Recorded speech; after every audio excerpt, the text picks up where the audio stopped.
Hey everybody, welcome back to the 30 Minutes of Fame podcast. My guest today has an awesome story and an awesome mission and just seems like a great dude that I met through Denny, the guest I just had on a few episodes ago, Outlaw to Salvation.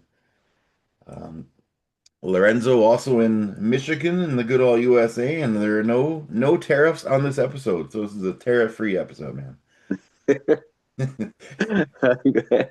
Welcome to my show. So I guess the I'm first happy to be part, here. yeah, I was talking to Danny and he was showing me his amazing tattoos and how they were some not so amazing tattoos were covered up, and here we are, man. You done some incredible Yeah, work. I've been checking your page out and your videos, and it's just unreal. It blows my mind. I appreciate that. I appreciate that. Yeah, it's something that God pretty much put me on a mission for a while back. Um, I have a sketchy past of my own.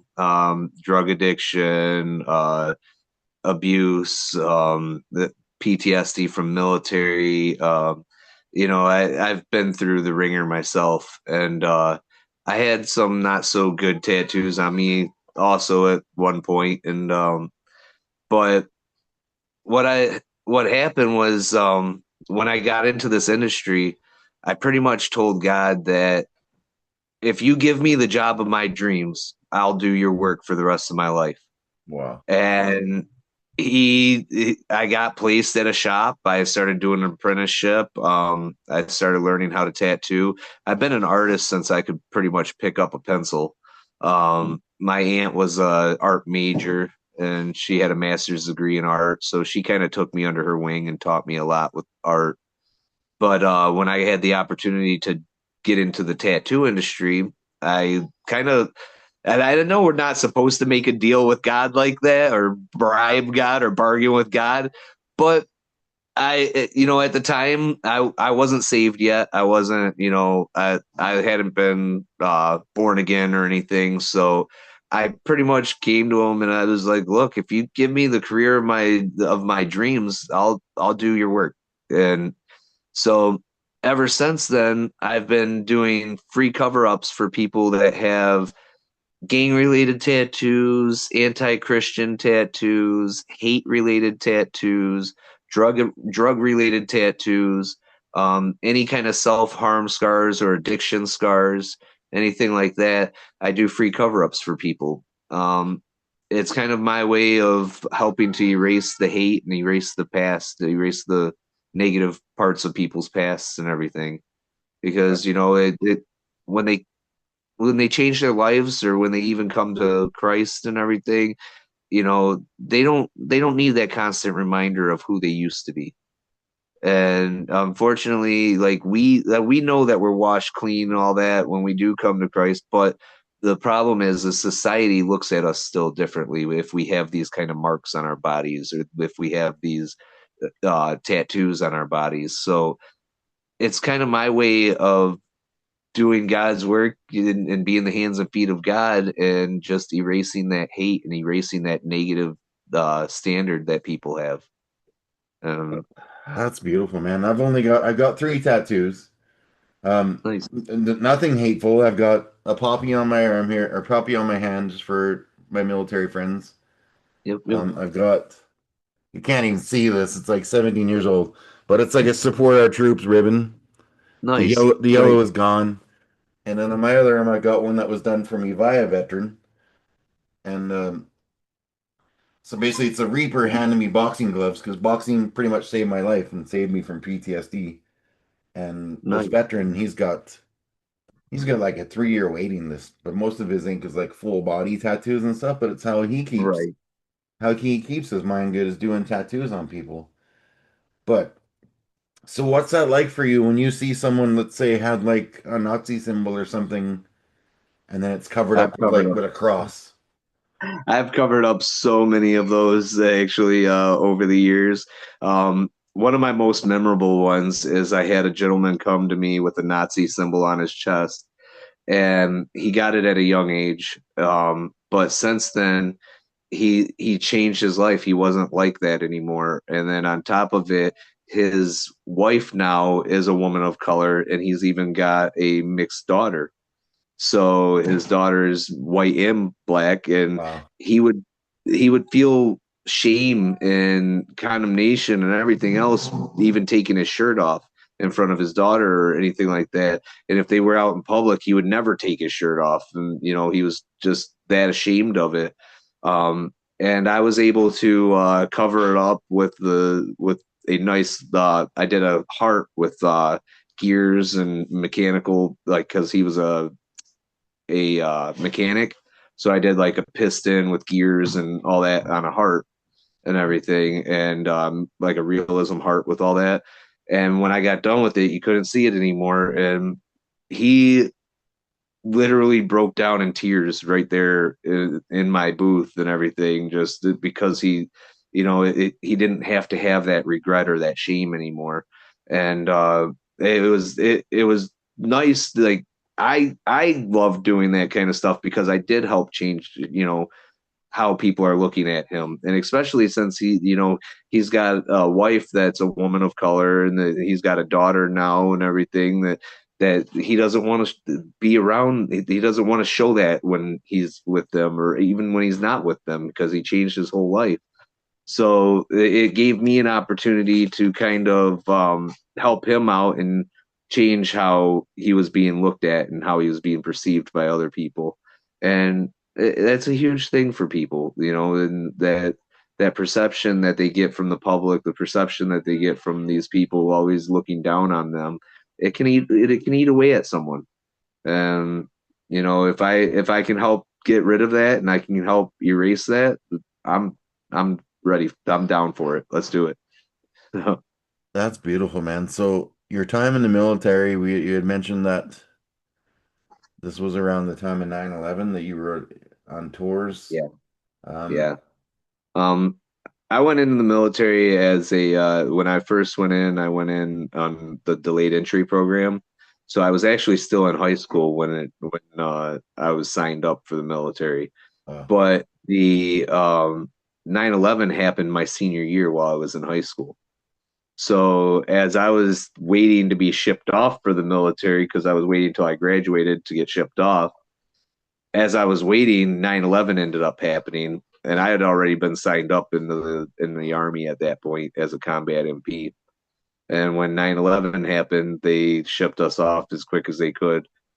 2 weeks after I graduated, I was in basic training. wow. And then they graduated us 2 weeks early from basic training so that they could ship us off to Afghanistan for our first tour. Um, So when you but came back, when you came back from that, you had mentioned there was some PTSD there, and understandably with some of the oh things yeah, you told me, but is that yeah, the addiction and stuff came from to escape that, or? yeah. Yep, actually, I got it when I came back with PTSD. There was times where I would be going 4 or 5 days no sleep. I was hallucinating stuff like that because of the no sleep thing.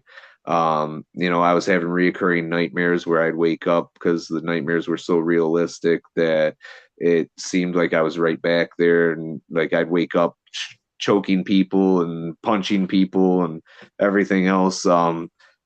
A couple of my exes were even afraid to sleep next to me because I would turn around and punch them in the middle of the night while I was sleeping, or I'd wake up with my hands around their throat while I was sleeping because I was in my mind I was right back where I was at when I was doing that stuff. So when I came back, it really did jumpstart the addiction issue. I went in, I started it started with just me smoking weed here and there and doing stuff like that. And then it turned into me drinking a lot. I was drinking like probably 6 out of 7 days a week. Mhm.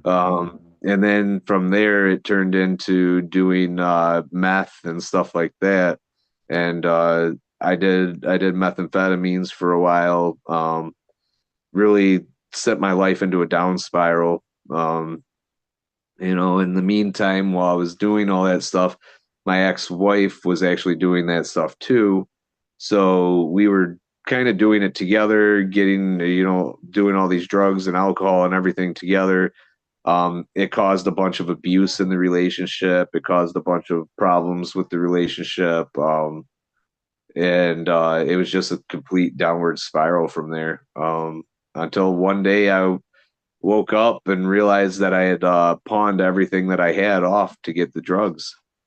And when I realized I'd done that, and I realized everything that I worked for, everything that I sacrificed for was gone, I decided I was done, and I quit cold turkey that day, and went through all the withdrawals, went through the sickness, went through all the pain and everything, the cold chills, that all that stuff, and but at that point, I just I felt like I hit rock bottom at that point. Mm.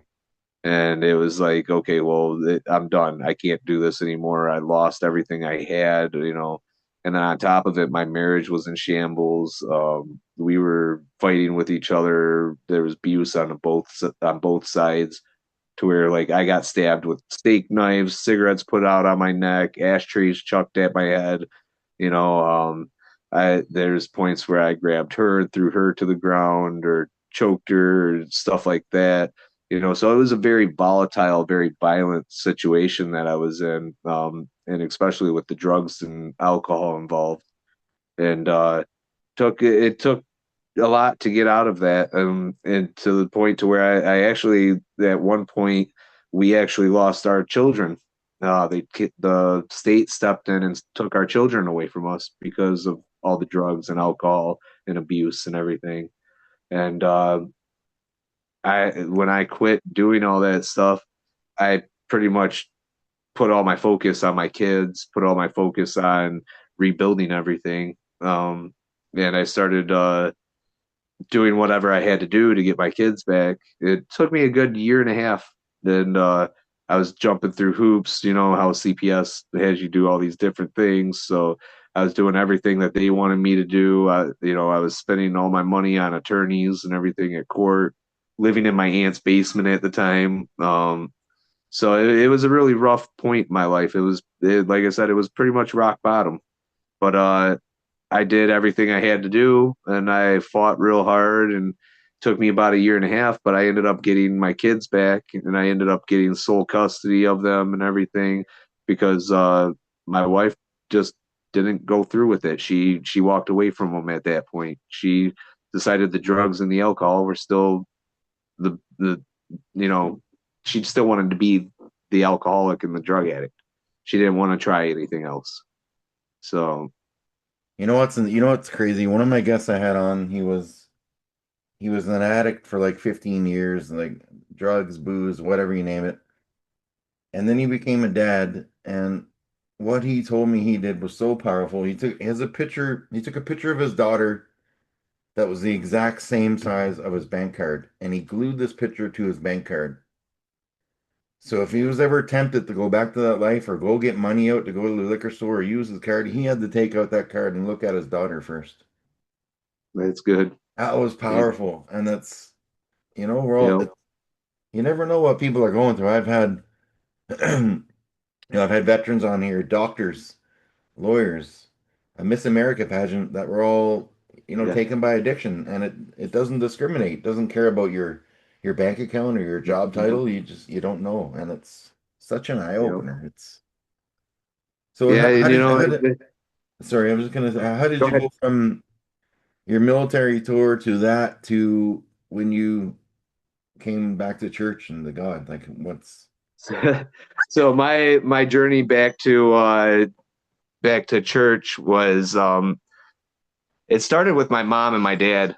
My mom and dad, at one point, they asked me to come back to church, and it was a Mother's Day, and on sorry, my dog was barking and stuff.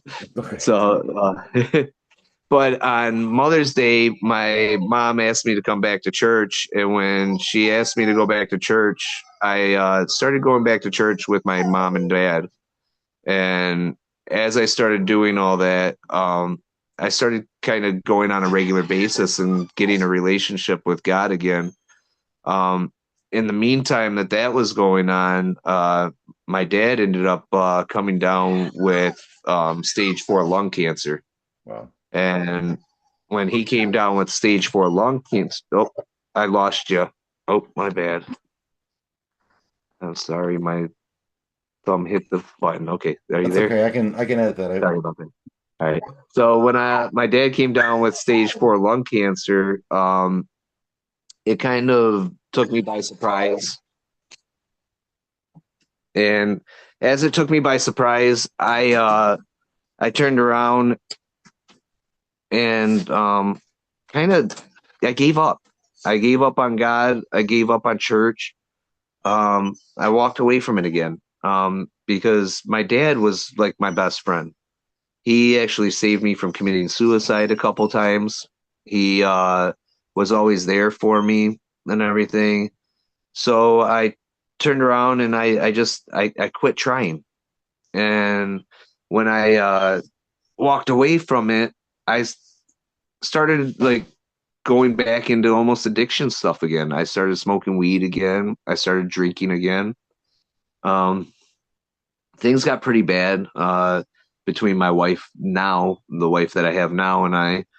And as they got worse and worse between her, it got to the point to where we even split up for a good 6 months and everything because the alcohol took over and everything. So we were like, you know what, we're done. We walked away from our relationship for about 6 months, but we were still talking to each other here and there. We were still trying to figure things out, and ultimately we decided that we couldn't do this anymore. We have to change. We have to, we have to be the change that we want our kids to be. So we decided we were going to quit drinking. We were going to quit doing all that stuff, and we were going to um, go back to going to church. So we started going to different churches, started going to a couple different churches here and there, and seeing what fit us best, seeing if we could find a church that really fit us. And nothing really seemed like it was a good fit. So we went to this one church that our friends went to, and that's the church that we're going to now. But when we originally went to this church, it was it scared me because I walked into this church and this woman walked up to me right off the bat and she goes, "Can I pray for you? The Spirit told me to pray for you." And I'm Mm. like, "Okay, cool." And she starts praying to me in tongues. Oh, So she starts praying in tongues to me, and I instantly, I'm like, whoa, whoa, whoa, what kind of cult stuff did I walk into?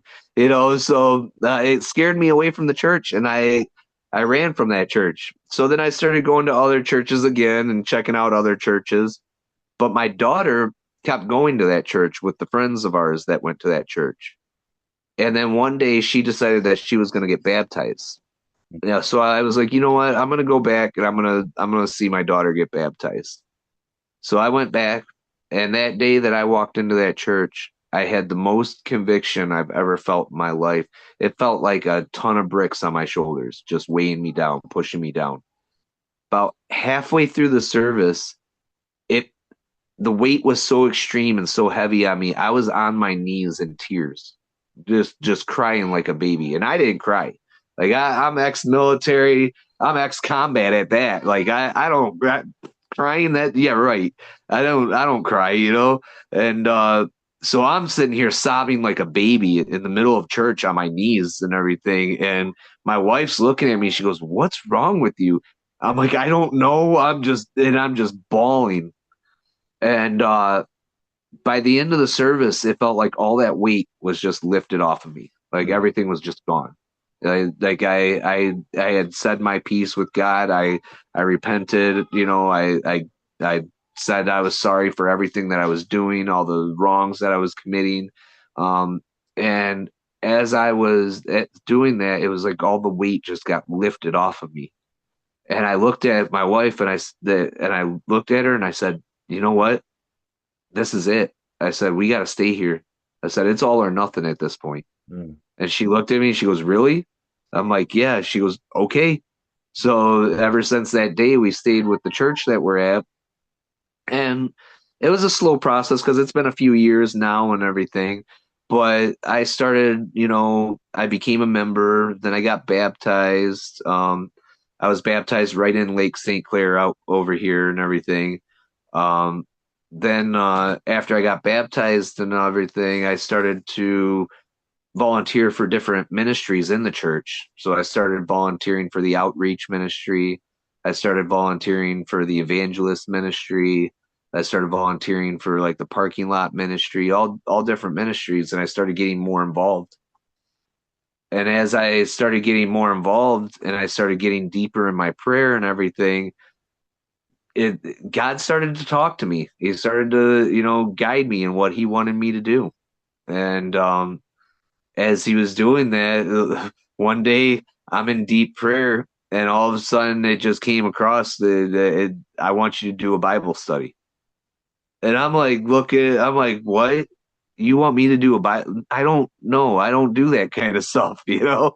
And so I told my wife, I said, I really think that God wants me to start my own Bible study with the stories that I have of my life and with my with my testimony and everything. I really think that he wants me to start my own Bible study. So my wife goes, okay, cool, then do it. So I'm like, at the time, my wife was going through intern classes at the church and everything. So she's a lot more versed in the Bible than I am. She, a lot more experienced in the Bible than I am. And I'm like, well, are you going to help me? Are you going to do it with me? She goes, no. She goes, God told you to do it. I'm not doing it. And I'm like, oh man, here we go. Yeah.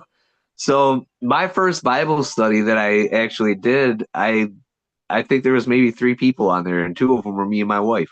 Hmm. And so I'm like, oh, this is gonna go good, And now with the Bible studies we do, we got upwards of 20 something people sometimes on there with us. So so it's like, when God sees you to it, He's gonna see you through it. And it grew and grew and grew, and now we got a huge following with the Bible study. On top of it, I run, like, he has me running my own ministry with the tattoos. Then on top of that, I actually help with Bible studies with children in Africa, or not Africa, I'm sorry, that the one in Africa is going to be soon. I'm actually working with a minister out in Africa. I'm actually helping him build an orphanage out there. Wow. But I also do a ministry where I help kids learn about the Bible in Pakistan. And with that being a heavily Muslim country, they don't have access to anything as far as Christ goes and everything. So um, it was kind of like my way of helping spread the kingdom, but it's through, children's ministries and stuff like that. So yeah, it's just been one thing after another. He's placed me in these different positions and given me all this different like guidance, and it's just led to one after another. And now my life is pretty much revolved around him. It's revolved around God and around the church now. I noticed one thing on the side of one of your vehicles, you have honk if you need prayer. Not on the back, I, not on the yep. back like on a bumper sticker, but big bold letters on the side. Yeah, on the side of my vehicle, I have "Need prayer, just ask," and then on the other side it says "Jesus loves you," and it says "Be the light," and then on the back of it it says "Honk if you love Jesus," Oh, okay. and it's all in very bright letters. We did it in paint markers and everything, and did it in very bright letters. Um, and it's funny because when I first did it, I did it as a joke because my kids played a prank on me and they wrote on the back of my van, honk if you love Jesus. Well, I used to have a road rage issue. And I like if people would honk at me, I'd be the first one to put my finger out the window and be yelling and cussing at them and everything else. Um, when my kids did this the first time that they ever did it, I had people honking at me, and I'm like, what the heck are they honking at me for? Like, I'm getting mad and everything, you know. And then I realized I'm like, oh, they just love Jesus. Okay, so it started getting rid of my road rage. Like my road rage started going away because now when people honked at me, all I was thinking was, oh, they just love Jesus. So I just it got rid of my road rage. So as time went on, it started fading off and washing off because it was just paint marker and everything. So once it went away, I was like, you know what? I'm putting it right back on. So I turned around and went and bought paint markers and put it all right back on the van. And now it's crazy because it's become so well known in this area that people actually look for my van now. Well, And like I even help out with homeless communities and everything out in my area where I'll make meals and I go and hand out meals to homeless people that are on the streets and I pray for them and everything. So well, now even they look for my vehicle. It's funny because like I started it as like just a way of getting rid of my road rage, but it turned into kind of its own thing. And now I have so many people that actually look for the vehicle now, and they know that if they see that vehicle, that I'm there. And like I've become real good friends with a lot of the homeless community. I've actually helped a few people get off of the streets and everything. One of my favorite people that I work with, his name's Mike, and I worked with him on getting him off of the streets. He was a drug addict and he was on the streets, homeless and everything. And I just ran into him one day when I was praying for people with my van, and then he started looking for my van. Every chance he got, he was looking for my van. And when he'd seen it, he'd come run up, hey, how's it going? And, he'd ask for prayer and we'd sit there and talk. Well, then it kind of developed into a friendship. And then I started taking him out to lunch with me. And we started going out to lunch. We started, talking more about God. I started ministering to him. And I found out that he had a record. That's why he was on the streets, because he had a criminal record and that he had warrants for and everything else that was preventing him from getting further in life. hmm. So I talked him into getting those cleared up by going into jail, doing his time, getting rid of those. But while he was in jail, I was his support system. I became his support system. I was there helping him. I was sending him money for food and commissary. I was calling him every like 2 times a week just to talk to him and pray with him and everything. So I became his support system. And after that, we just our friendship got bigger and bigger. When he finally got out of jail, he ended up going into a sober living rehab facility. He did the rehab facility, and now he's actually in a halfway house where he's got a full time job. He's working at building his life back up and getting his life back together. Um, but yeah, it's just a beautiful thing to watch because it's just a chance encounter that God put him in my pathway, and we developed a really good friendship and everything. He knows my family, all that. My family knows him, and I became a support for him that. And he even says, he goes, I just needed that one person to believe in me. Wow. And he goes, and so I became that one person for him. And now he's doing amazing, and he's got his life back together. He's got everything going for him, and I couldn't be prouder of him. I'm like, man, you're awesome. I'm like, so, but yeah, it's things like that. It's God just keeps putting me in these places that it just I keep meeting these incredible people and touching people's lives, and it's like it's amazing. That's incredible, man. Like when you look back at your bottom you talked about when thinking about taking your own life. I mean, I had mine in 2010 when I didn't really think I was gonna jump off a balcony, but I was looking down at traffic, 10 pitchers of beer in at 2 o'clock in the morning, and I'm like, would anyone even give a crap if I leaped off here? And I never did. Yeah, But you're always wondering about like with PTSD and stuff, like what's your purpose? So now you're doing all this. all this amazing things, and you look back at that moment, and you're like, wow, I've found it, man. This is my purpose. This is why I didn't go through with my plan. Yeah, yeah. Such And a incredible. and that was a hard challenge for me too, because like I said, my dad was the one that saved my life when I was about to commit suicide.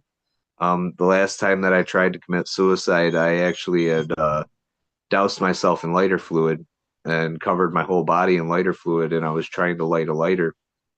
My dad lived 20-25 minutes away from me, and for some reason, he just had this feeling that he had to stop at my house that day.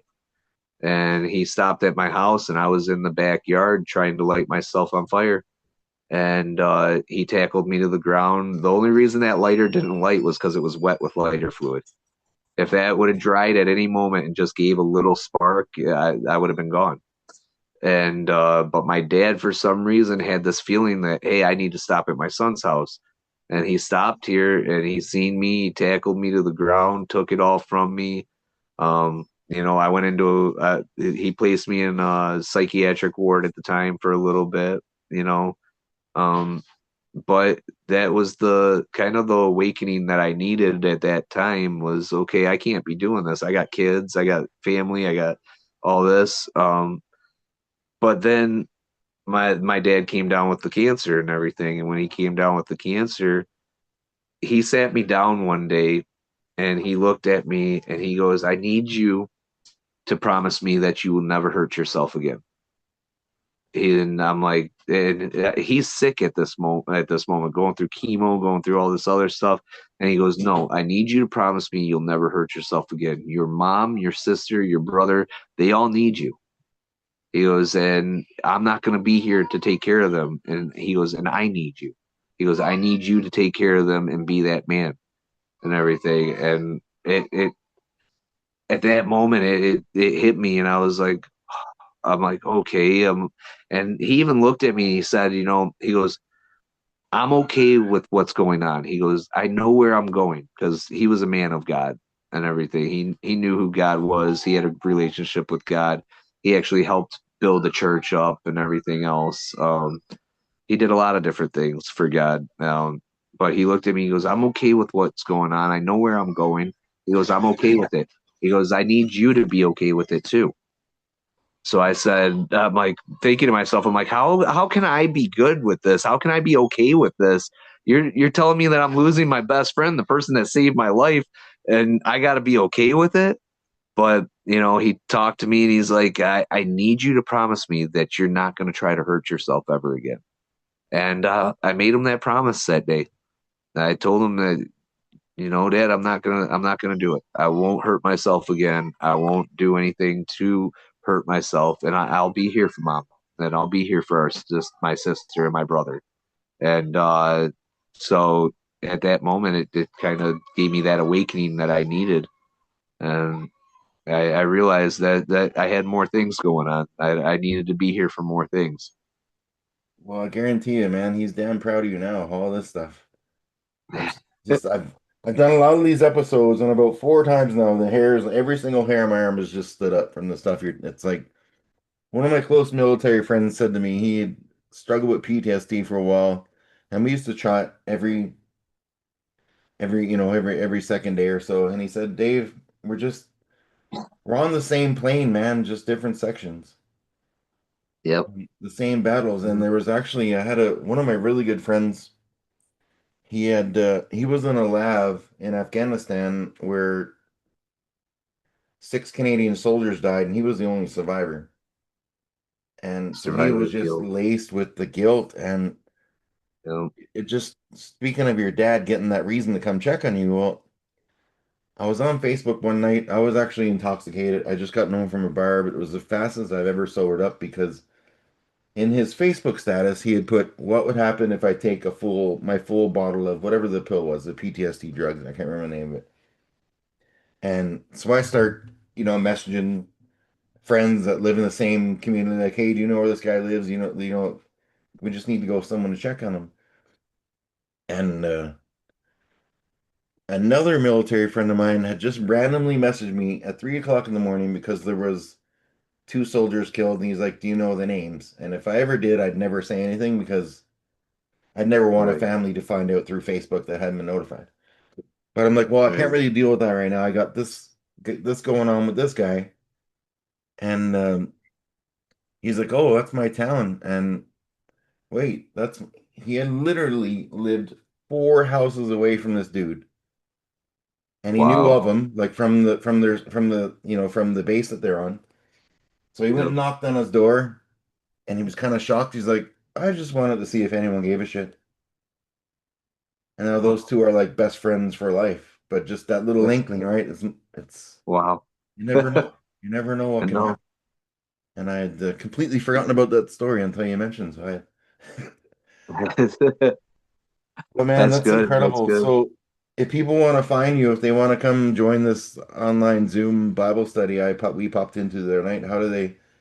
What's the easiest way to find that? To find you? Easiest way is with my Facebook or my Instagram. My Facebook is just Lorenzo Diaz II. You can look me up on there. Or my Instagram is Lorenz2573. But that's the easiest way to find me and find what I'm doing and the ministries and everything. All the links are usually on there. Anything to do with the Bible studies or anything is all linked to that. Even my tattoo ministry, it's all linked to that stuff. So, All right, so I got uh, I got two more questions for you. One really stupid one to ask at the end of every episode, but I remember wondering if like someone reached out to you to get a tattoo of the devil covered up or like a demonic tattoo, but then on their other hand, they had their ex's name. Would you do both? so I the with the ministry I run, I do the cover ups for like the devil's stuff and all that for free. The ex's names I would charge a little bit for. I have really good prices for my tattoos, but I could still do the cover up for it. Well, But sometimes they're one of the same, so I just figured I'd ask. They're both pretty demonic. I don't know. right. Right. All right, so my last question to you, but before I ask that, man, just thanks for coming on with me. What a freaking Appreciate it. inspirational story. Um, I appreciate the opportunity to share with everybody. It was a blessing. just beautiful, and I think you've truly found your purpose. I think you're holding up your end of that bargain you made, and it's just unreal, man. I'm glad. I randomly met Denny I was actually going on, there's a group called Podcasters on Facebook where I've found quite a few of my guests, and I've been on a few shows from there, and I was just like, it was just so much spam and crap. And I was gonna go delete it. I'm gonna go leave that group. So I log in to leave it, and then I see Denny's story pop up there. I'm like, oh, wait a second. Started reading it, and now I'm never gonna leave that page because there's hundreds and thousands of people like you and Denny out there, and just. But it was just cool how I was going on there to delete it, and then he popped up, and then he mentioned you, and I'm going to be doing another show with the musical guest from his thing in May. I actually accidentally met Denny one day. It was another thing that it was one of those things that I truly believe that it was God putting him in my path because I had advertised about my ministry and everything and about what I do for people, but it had been a while back, and Denny Denny has a private account. So when he had the private account and everything, like for some reason, like where I advertised my ministry popped up on his Mm. feed, and we weren't even friends or anything. It just popped up on his feed. He went and clicked on it, and he's like, "Wow." He goes, "Well, let me message this guy."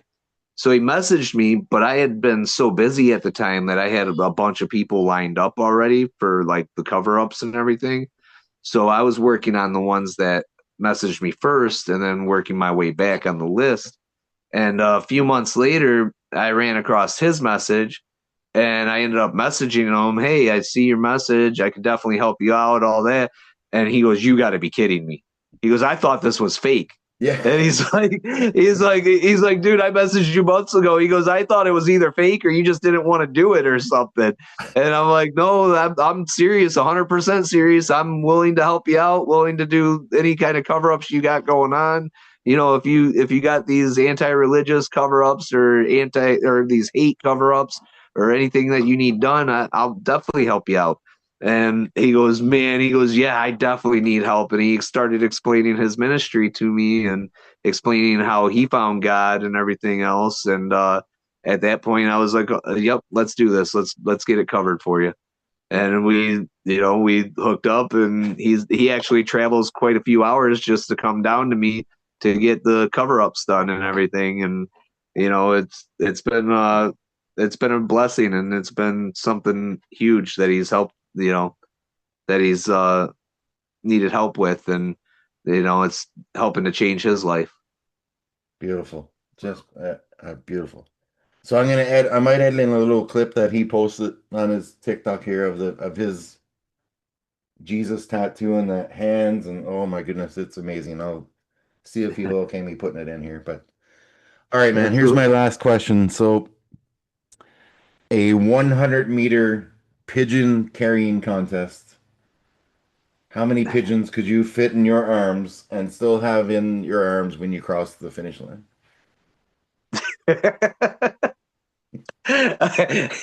um, I don't know. I'm gonna say like six, maybe. Six? Okay, Pigeons move around a lot. that'll put you in like the top 30%, man. There's five is the pretty common answer and zero is the lowest, but Right. I think 150 was the highest. This little Right. lady said she was gonna get double-sided tape and put them all over, but it's just my Right. stupid way to end a light way to end some serious conversations.